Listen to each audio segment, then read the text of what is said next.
Look at your phone for a second. Open your camera roll.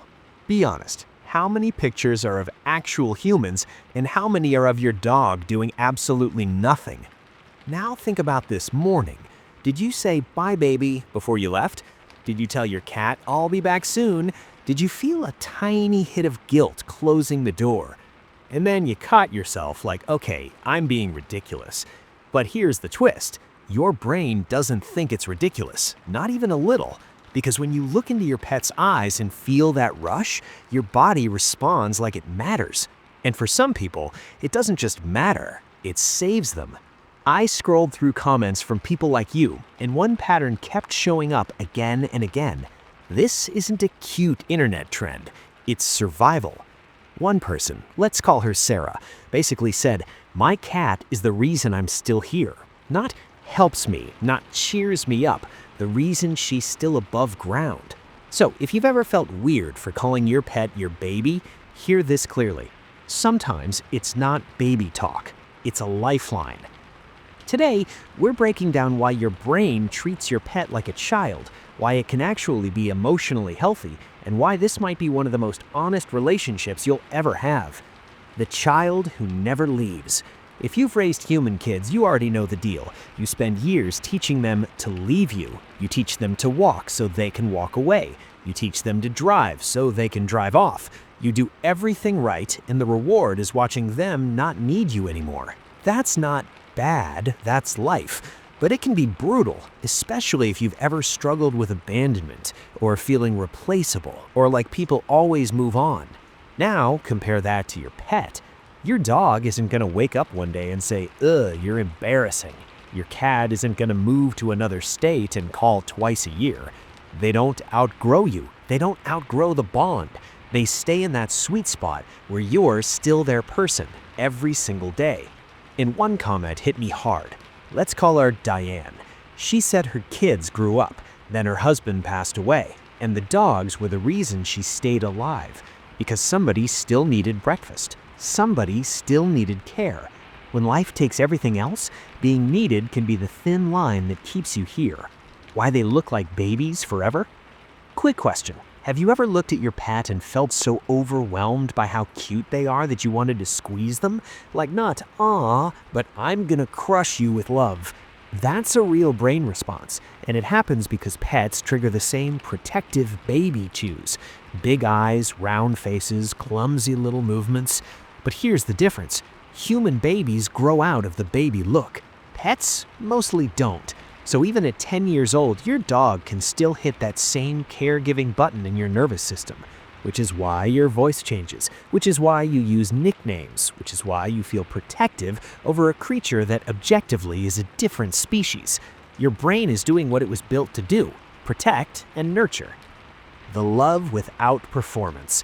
Let's be honest, human relationships are exhausting, even good ones. Because humans come with expectations. People misunderstand you. People get disappointed. People judge your choices. Sometimes you feel like you have to be a version of yourself that's more impressive, more stable, more put together. And the wild part is, when I said that out loud, tons of people agreed. One guy, call him Mike, said that line was painfully accurate because with a pet, it's simpler. You can be messy, quiet, burnt out, and they still look at you like you're everything. You don't have to audition for love. The part nobody says out loud. For some people, this bond becomes a second chance, not necessarily to replace kids, but to practice a kind of love that feels steadier, softer, safer, comforting them during a thunderstorm, being patient when they mess up, protecting something small and trusting. And then there are the stories that go even deeper. One person, let's call her Elena, said she got clean after years of addiction because her 2 cats depended on her. Think about that. Not shame, not lectures, not even fear. Responsibility. Love. 2 tiny lives that needed her to come home. That's not pet ownership. That's a rescue mission on both sides. Why it's happening more now. Here's the reality. Life is heavy right now. Everything feels more expensive and more uncertain, and for a lot of people the classic stability, house, family, calm future, feels far away. One comment was painfully modern. One person, call him Jordan, said they can't even keep a pet because landlords won't allow it. Imagine being lonely and being priced out of the one kind of love that would have brought you home to a living room that feels alive.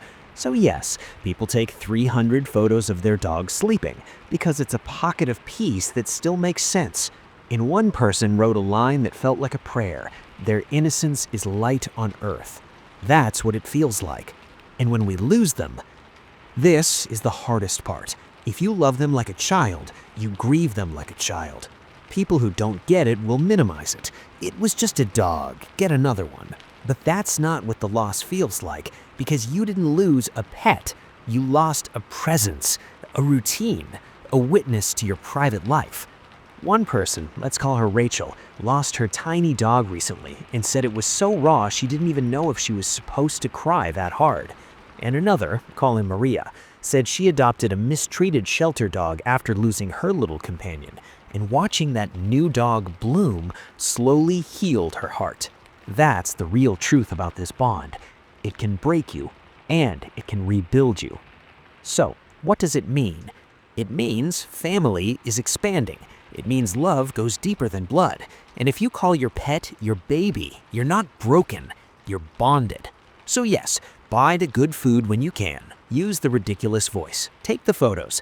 Love them out loud, because loving something with your whole heart is never the problem. And if this hit home, if your pet carried you through a dark season, hit like, subscribe, and in the comments tell us their name and one small thing they do that makes you feel safe. Because sometimes family isn't DNA. Sometimes it's who's waiting at the door like you're the best part of their entire world.